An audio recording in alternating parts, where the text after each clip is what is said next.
दोस्तों आप लोग देख पा रहे हैं पवन सिंह के नामांकन के लिए कितना भव्य स्टेज शो सजाया गया है पूरी तरीके से। और बस कुछ ही क्षणों में भोजपुरी के बहुत सारे सितारे इस धरती पे मौजूद होने वाले हैं। डेहरी में होने वाला है पवन सिंह का नामांकन। अगर एड्रेस की बात करें, प्रेमनगर हाई स्कूल मैदान अकौड़ी गोला डेहरी में पवन सिंह का नामांकन होगा, जहां पे भोजपुरी के बहुत सारे सुपरस्टार भी मौजूद होने वाले हैं। गुंजन सिंह, शिल्पी राज, वीए चौहान, अंकुश और राजा, साथ ही शिवानी सिंह, खेसारी लाल यादव, अनुपमा यादव, सोना सिंह, इसके साथ और भी कई सारे भोजपुरी के सुपरस्टार और कई सारी एक्ट्रेस पहुंचने वाली हैं डेहरी में पवन सिंह के नामांकन में शामिल होने के लिए। और ये फोटो आप लोग देख पा रहे हो जहां पे पवन सिंह के साथ में उनकी मां और खेसारी लाल यादव के पिताजी भी मौजूद हैं। तो इस फोटो के बारे में आप क्या कहना चाहते हैं दोस्तों, कमेंट करके बताइएगा। साथ ही दोस्तों खेसारी लाल यादव भी बस कुछ क्षण में पहुंचने वाले हैं डेहरी, और भी बहुत सारे सुपरस्टार पहुंचेंगे। तो आज पूरी तरीके से बवाल और धमाल होने वाला है।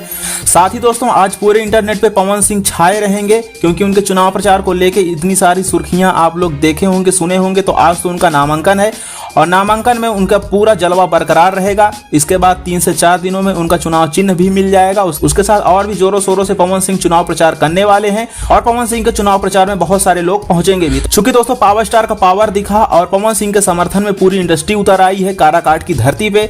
तो आप लोग एक प्यारा सा कमेंट जरूर कीजिएगा, वीडियो को लाइक करिएगा और चैनल को सब्सक्राइब कीजिएगा। बने रहे अगले वीडियो तक। नमस्ते प्रणाम, मैं खेसारी लाल यादव। नमस्ते प्रणाम, जय माता दी। मैं आपकी अपनी गायिका अनुपमा यादव। नमस्कार प्रणाम, हम गायिका शिवानी सिंह। नमस्कार प्रिय काराकाट लोकसभा क्षेत्र वासियों, और मैं हूँ राजा, आप सबके चहेता, आप सबके प्रिय, हमनी के बड़े भैया श्री पवन सिंह जी काराकाट लोकसभा क्षेत्र से बतौर निर्दलीय प्रत्याशी नामांकन भरे जा रहे बानी 9 तारीख के। बिल्कुल, और ये शुभ अवसर में हमनी दोनों भाई भी आ रहे बानी जा डिहरी में। और आप सबसे भी अनुरोध बा कि 9 मई के होके जाए वाला नामांकन महासभा में आप सब भी आए और बढ़ चढ़ के हिस्सा लें और पवन भैया के ढेर सारा प्यार आशीर्वाद दें। जय भोजपुरी, जय काराकाट।